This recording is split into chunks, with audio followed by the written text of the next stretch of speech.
We condemn in the strongest possible terms this egregious display of hatred, bigotry, and violence on many sides. On many sides. And after the protest turned deadly, President Trump, he immediately came out and immediately condemned what was going on. This was a Unite the Right rally. It was clear from the beginning exactly what kind of people would be attending: white nationalists, white supremacists, neo-Nazis, members of the KKK. They showed up with clubs and shields and some with long rifles. Speakers were announced in advance. Yet on Saturday, the president merely said there was violence on both sides, on many sides. How many times over the years has the president condemned white supremacy, condemned the Klan, condemned David Duke? The media never points that out. He revealed about whether he can ever be a president for all people or just for white ones, a president for people of all beliefs or just the alt-right. It's really hard as a female to go to the polls and vote for someone, even though those allegations were so long ago, even though they are just allegations.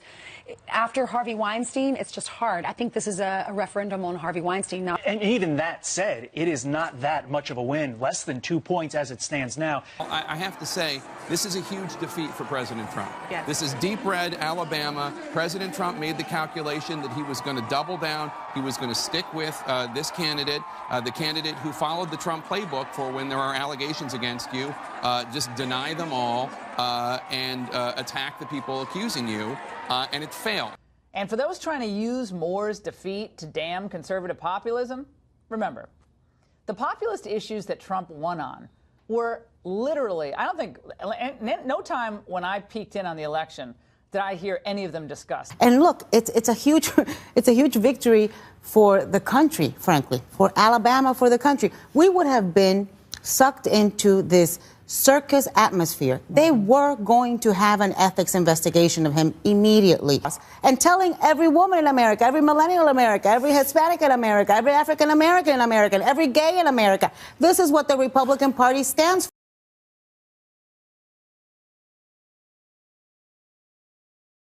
The rules known as net neutrality prevent internet service providers such as Comcast, AT&T, Verizon from favoring their own digital services and slowing down those of the rivals. I know it sounds really complicated, but I promise he's going to make it easy for you. Ajit Pai believes that these rules are discouraging basically investment in new networks, and being able to provide faster online access in remote locations is pretty important stuff right now. It's been a while since we talked about net neutrality, so remind us, as digital consumers, why should we care about net neutrality?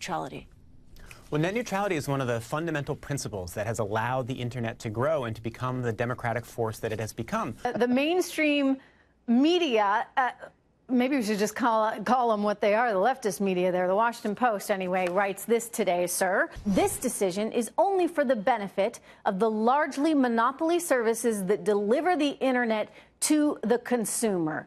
So tell us why the Washington Post is wrong. These regulations are stripped away, as the FCC wants.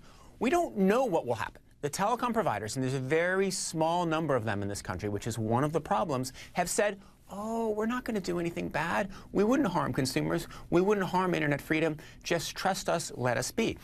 Well, there's a spectacular amount of misinformation out there, and I predicted this in my Wall Street Journal op-ed yesterday where I rolled out this proposal. And I said, look, there's going to be a lot of anti-market ideology you'll hear about how the internet is going to be destroyed, how consumers are going to be harmed, and it's simply not true. But my strong instinct is that this will be a step back from what allowed the internet to flourish and made it such a great force of individuality and freedom in this country.